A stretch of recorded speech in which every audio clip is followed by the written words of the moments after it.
Hi, it's Heather with Dump Truck Diaries, and I've decided to do an impromptu podcast solo. One of the topics I had put on the list of topics for you guys to choose from, if there was anyone that saw topics they wanted to discuss and be a guest, was on the list, and I knew it was a touchy one, and I didn't think anyone would choose it, and it's okay, because there were some events that occurred last night that I've decided I'm gonna delve into that topic on my own, and I'm gonna do it with, I'm hoping, without giving too much away that's not my place to give away. The topic was the stigma that is attached to mental health in our country, and it has nothing to do with me at this point. Someone whom I'm very close to, had an extremely close, direct family member and their spouse attempt a double suicide yesterday afternoon. I was present for the welfare check, and so I was having a conversation with that person today, and they said that someone mentioned that it's a sign that, God said it wasn't their time. And I can get with that. The issue that I have with that is that in order for me to agree with that perspective means that I would also have to go along with the perspective that someone else's time was up. So 2 years ago, one of my daughters lost their best friend in the same manner. I lost one of my best friends. In fact, the piano that's in my front garden was a gift from the friend that I lost from suicide.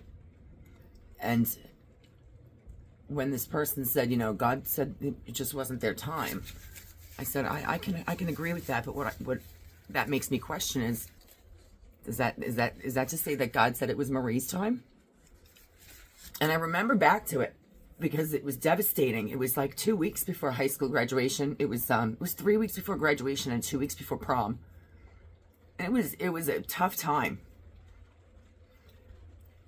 And I remember the kids in the school wanted to have a memorial for her, have something done at graduation, and the school refused. They said that they wouldn't even discuss it. It was, they were afraid to sensationalize the idea of suicide. The kids got together and had a petition drawn up, and they had the whole school. I don't know that there were any students that didn't sign it. I mean, if that doesn't speak volumes to the administration, that these kids wanted this acknowledged. Everyone signed that petition, and the school would not honor it. I wonder how many other kids at that point were feeling similarly or the same as the child that just took her own life. And they could have potentially either caused or helped another child by acknowledging it. And they didn't. They refused. And I said that, this is what's failing people that are struggling, is that stigma. You're not sensationalizing it by shining a light on it. I mean, don't forget, it wasn't that many years ago where cancer was the big C and nobody talked about it. It was taboo. And now you wear it like a badge of honor. And I'm not saying it would be the same, but to rob that child of an acknowledgement that she meant something, that she left a mark on the students in that school. I mean, I was ready to write letters to the Board of Education, and it was requested I just stay out of it. And at graduation, the valedictorian had the gumption to mention her and her family in his valedictorian speech. And they asked each student when they went up to get their diploma who their hero was. And I kept chuckling to myself, thinking, like, I wonder who my daughter's hero is going to be, because I know it's not going to be my ex-husband or I. And I really had a lot of respect for the kids who sounded like they put thought into it, because it was somebody that you wouldn't have thought they would say. You know, and maybe there were kids that really had their parents as their heroes, but when there were like a lot of repetitive ones, you know, and it was my daughter that went up and said, you know, and so, who is your hero? And she said, Marie. And I was so proud of her for giving her a voice and giving her acknowledgement. The school was afraid to draw any attention to it because they didn't want to look like they were condoning it or sensationalizing it. But that stigma is what makes people afraid when you're feeling that low to reach out and say, I mean, no one wants, the stigma is, and it's not about necessarily, mental health in general, yes. I mean, a lot of people need help, but if you're feeling that low and that bad, I can't imagine a harder statement to make than to tell somebody that you're that far along that you can't be here anymore. And it would be easier for people to be able to reach out if there wasn't so much attached to it. So I used to have, when I worked at Prudential, when I was an investment advisor, I used to handle death claims. And gosh, they gave me the tough ones. They really did. And there were a handful of them where my managing director called and said, listen, we have a death claim and it's for a 22-year-old and I don't even want to know what the cause was, but I don't want anyone else going. I want you to go. I had to go. And I handled them with grace. And I would let them, you know, when I got home was a different story. I needed time to decompress and absorb some of the things that I had faced with the losses that I took care of the claims on. And this was a 22-year-old shotgun suicide in his bedroom. And his parents felt so guilty because his father felt guilty because his son had bipolar. And he said, you know, he's been suffering for so many years. We knew something was wrong. We couldn't figure it out. And about 16 or 17, he finally got a formal diagnosis.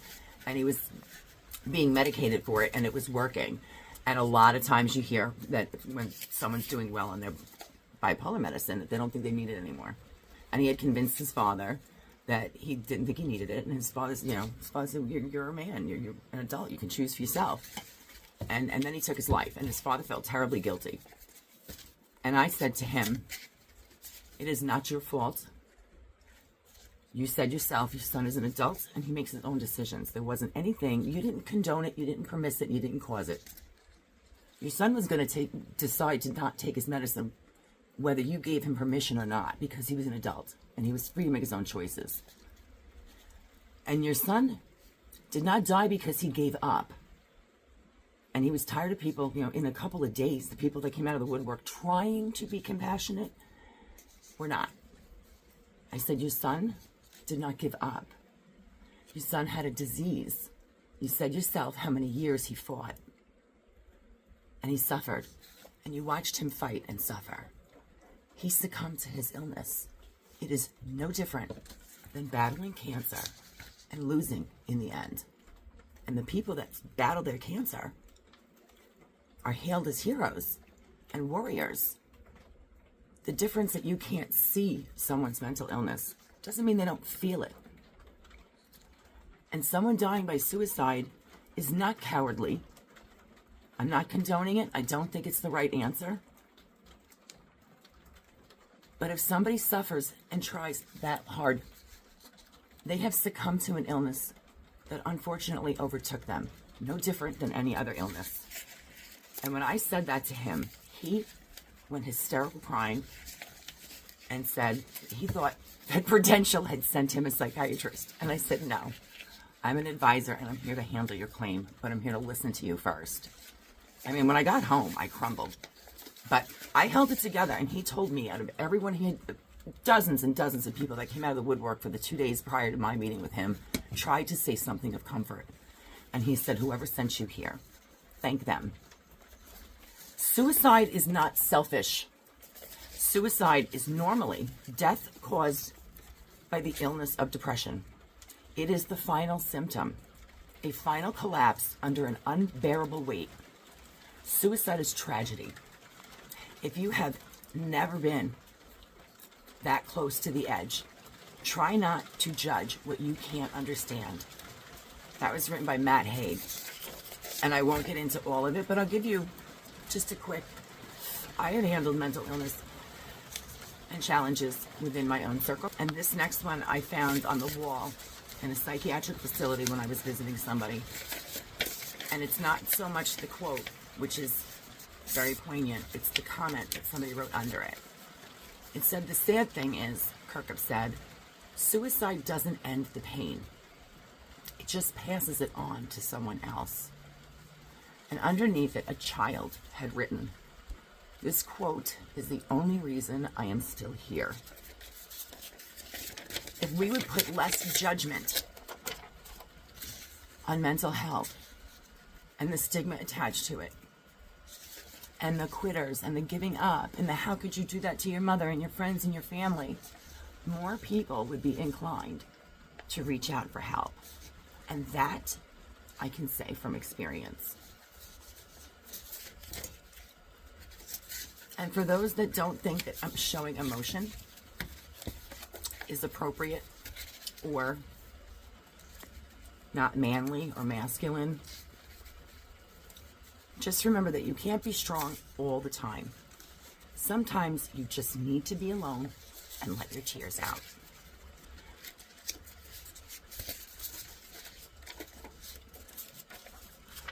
This one was for me. This one I printed them, they're on my phone. I held this one on my phone for many years.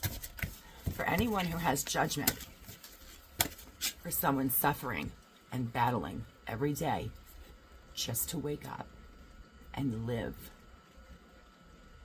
just remember that the bravest thing I ever did was continuing my life when I wanted to die. I actually think the bravest and hardest thing to do is, if you're feeling like you're in that position, is to ask for help. And the reason it's so hard is because of the negative attention drawn to it. The perception, the perspectives, the judgment, the opinions. We're all a little fucked up. I mean, come on.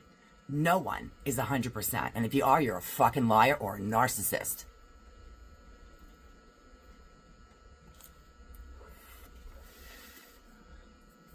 Fortunately, last night did not end in tragedy. Not yet.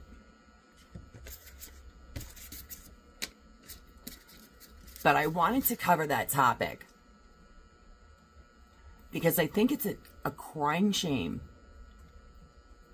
that if, for whatever reason, someone is drawn to that, especially a child, that it doesn't get acknowledged. It doesn't get a light shown on it to say, hey, this is a problem. The problem becomes exacerbated.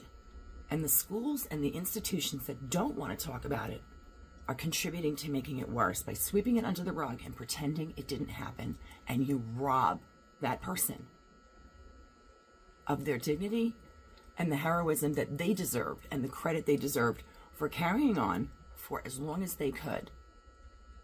And it's no different if you don't suffer for very long or if you suffer for a long time.